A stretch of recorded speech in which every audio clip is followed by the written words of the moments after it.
Friends, this is the last session of Mumbai Collective's Celebrating Freedom and Pluralism,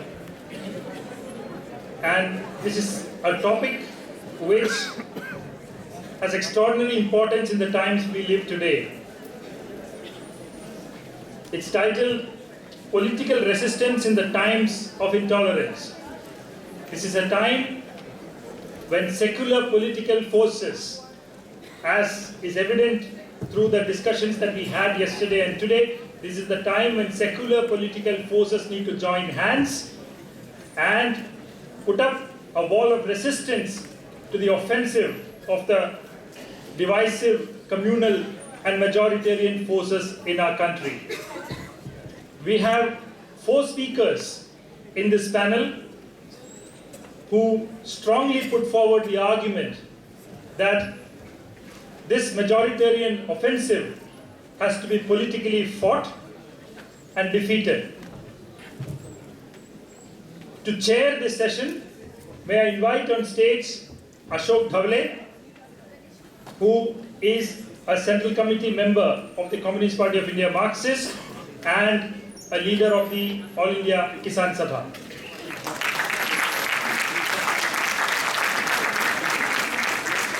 Those of you may remember, he gave a brilliant presentation yesterday on Shivaji and the appropriation of his legacy. May I now invite Sitaram Yechuri, Member of Parliament and General Secretary of the Communist Party of India Marxist.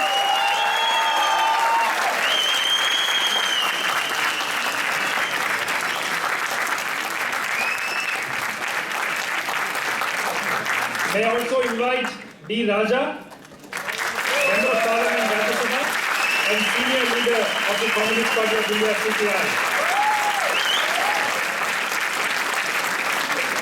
May I invite Jitendra Awad, a member of the Nationalist Congress Party, member of the Maharashtra Legislative Assembly, and a senior leader from this part of the state. He hails from Thane. May I invite Kapil Patil, a member of the Legislative Council of Maharashtra, and he is elected to the council as a member of the teachers' constituency. It's a great pleasure to have all 4 of you. May I pass on the baton to Ashok Dhawale, who will certainly chair the session and give concluding remarks. But as a compare, it's my duty to tell everyone that we have a small limitation of time. There will be no questions and answers in this session, not because they don't want to. They would love to, I'm sure. We'll do it outside. That is Sitaram's promise to us. There'll be an adda outside, I'm sure, if you do that. Let's do original chai pe charcha. To open the proceedings, may I invite Kapil Patil, member of the Legislative Council of Maharashtra.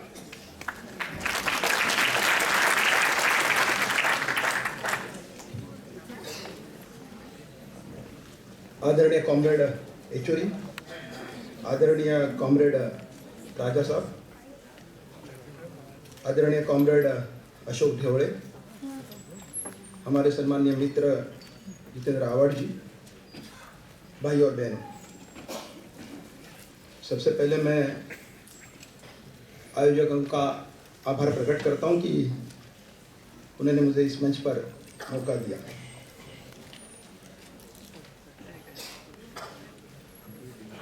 Kanhaiya के दूसरे भाषण के बाद देश में एक उत्साह की लहर है। कन्हैया ने एक रास्ता भी हम सबके लिए खोल दिया है, मगर खतरा और बड़ा है। कन्हैया को बेल देते समय जस्टिस प्रतिभा रानी ने जो कहा है वो मैं पढ़ के बताता हूं। While dealing with the bail application of the petitioner, it has to be kept in mind by all concerned that they are enjoying this freedom only because our borders are guarded by our armed forces and paramilitary forces. न्यायपालिका के तरफ से इस तरह की बात यदि होती है तो ये बड़ी हैरान की बात है, और खतरा कितना बड़ा है और कहां तक पहुंचा हुआ है इसका ये है। आज तक हम मानते थे कि जो हमारी धारणा है कि जो फ्रीडम ऑफ एक्सप्रेशन है, फ्रीडम ऑफ स्पीच है, ये हमें संविधान के तहत मिला है, जो संविधान हमारे निर्माताओं ने तैयार किया मगर हमारे देश की जनता ने बनाकर खुद को समर्पित किया। मगर दिल्ली हाईकोर्ट की जज कहती है कि आपका जो अधिकार है लोकतांत्रिक बोलने का, कुछ बात रखने का, जो आपकी आज़ादी है, यह आज़ादी जो सरहद पर फौज है उनके अधीन है। ये आज तक बात हम सुनते थे बीजेपी वालों से, विश्व हिंदू परिषद वालों से, या सनातन वालों से, या कल परसों जो सब भोग रहे हैं कई चैनलों पर, उनसे हम सुन रहे थे। मगर ये बात जब हाईकोर्ट जज से जब आती है तो कहां तक ये लोग पहुंचे हैं और किस तरह से बात करते हैं। केवल बेल देते समय जो भाषण उन्होंने दिया है और जिस तरह से दिया है, मैं न्यायपालिका का आदर रखते हुए बात कहना चाहता हूं, क्योंकि कार्यपालिका में और विधिमंडल में काम करने वाले जो लोग हैं उन्हें एक डर होता है कि न्यायपालिका के बारे में कैसे बोले। मगर यदि ये बात यदि इसने बहुत हद तक पहुंची है तो इस पर आवाज उठाना पड़ेगा और इस पर जो हमारा उच्चतम न्यायालय है उसे इंटरव्यू भी करना पड़ेगा। ये जो खतरा है इस देश का फैसिज्म का, ये फैसिज्म का खतरा केवल जो हमेशा हम जिसका वर्णन करते हैं हमारे स्लोगन से कि जो हिटलर की चाल चलेगा, आगे की लाइन में नहीं बोलता हूं क्योंकि उस पर मेरा विश्वास नहीं किसी को मौत देने का, मगर ये केवल हिटलर की बात नहीं है। हमारी भी एक सोच ऐसी है कि डॉक्टर मुंजे जो जर्मनी गए थे और नाजी का मॉडल लेकर आकर यहाँ आकर उन्होंने जो हेडगेवार और गलवलकर के साथ आरएसएस को बनाया, तो हमारे जन में ये बात है कि आरएसएस की जो सोच है वो केवल हिटलर के तक सीमित है और केवल इंस्पिरेशन वहां से, ये इतना नहीं है। क्योंकि आज हम ये घोषणा देते हैं हिटलर की चाल चलेगा तो उन्हें कोई तकलीफ नहीं होती, जो नथुराम की चाल चलेगा ये बात होनी चाहिए, और ये बात हम कोई कहते हैं कि हमारे भी परसेप्शन है, हमारी भी ऐसी अड़चने हैं इस देश को समझने के लिए, इस देश की जो सांस्कृतिक विरासत उसको समझने के लिए, हमारे स्वतंत्रता आंदोलन को समझने के लिए, और खास करके गांधी जी को भी समझने के लिए।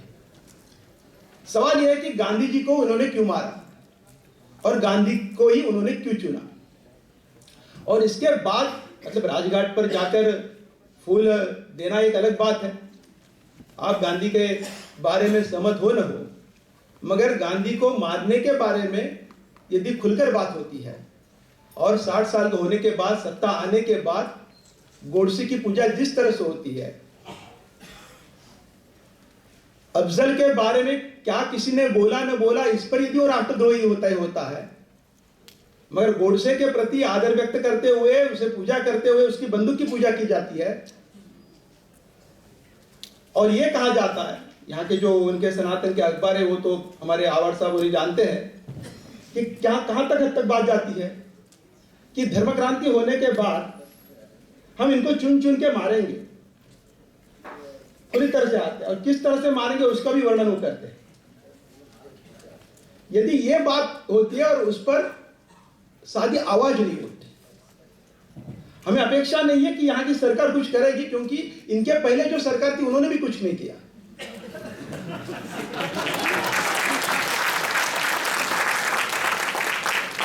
डॉक्टर दाभोलकर से लेकर डॉक्टर कॉमरेड पानसरे साहब तक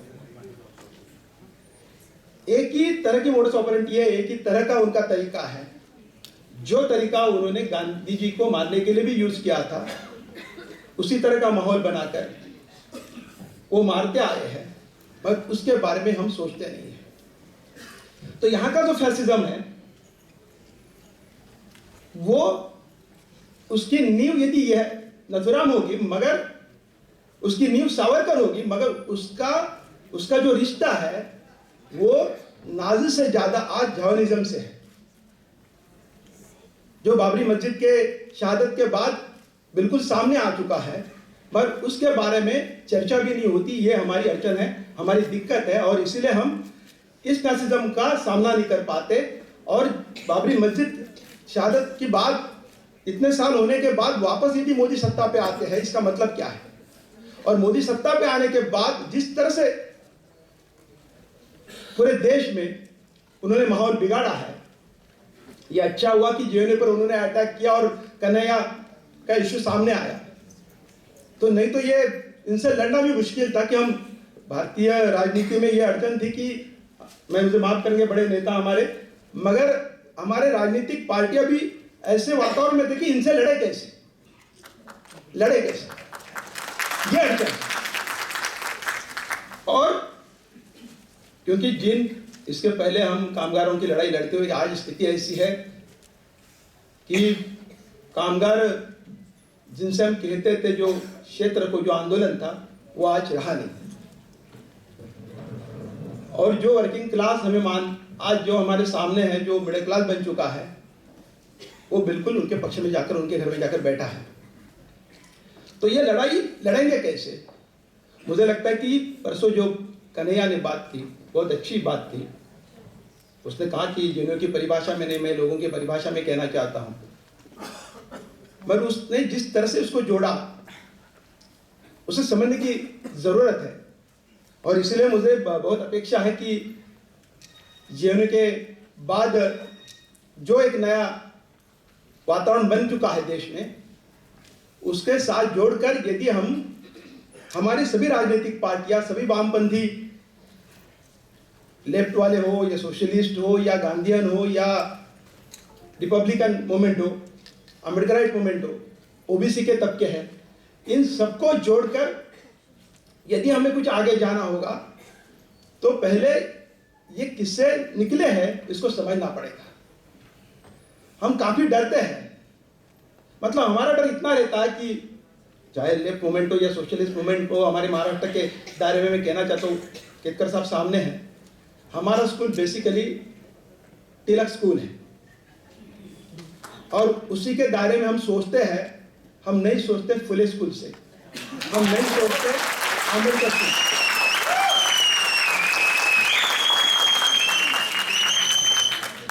और वो जो सोच है, उसके कारण हम आगे नहीं पहुंच पा रहे, हम लोगों को जोड़ नहीं पा रहे हैं।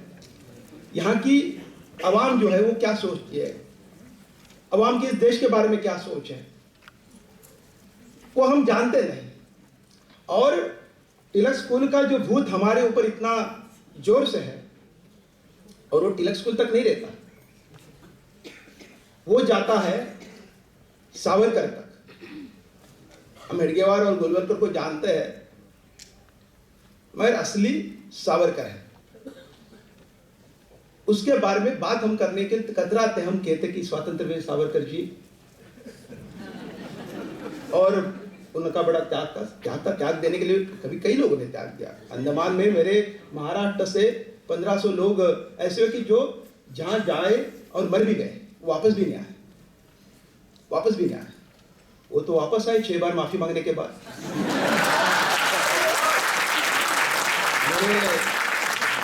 केवल महाराष्ट्र की नहीं बात करो, पूरे देश के हजारों लोग अंडमान थे, किसी ने माफी नहीं मांगी, मरना कबूल किया। कई लोग तो पागल हो चुके,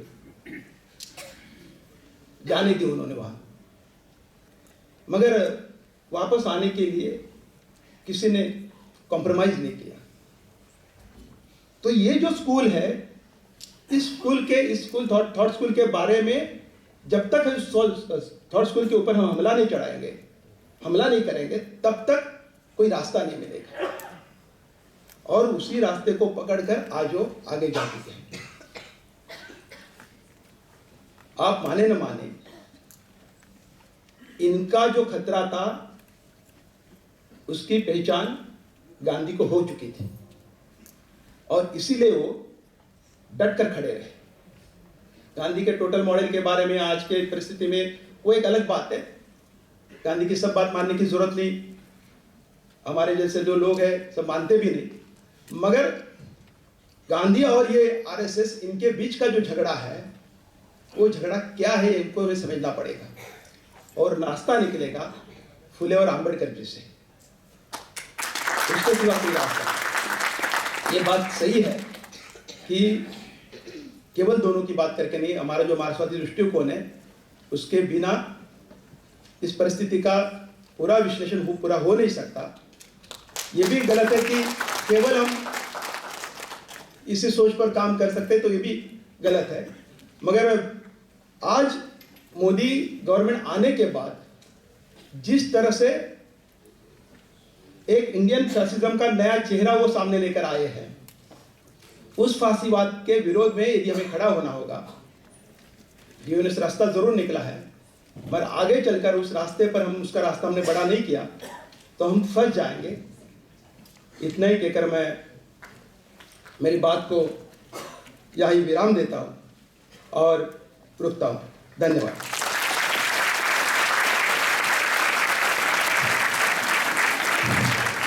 Thank you very much, Kapil. Kapil has been a very staunch fighter against communalism from many, many years. We were there together in the student movement. He was in the Chhatra Bharati, I was in the SFI.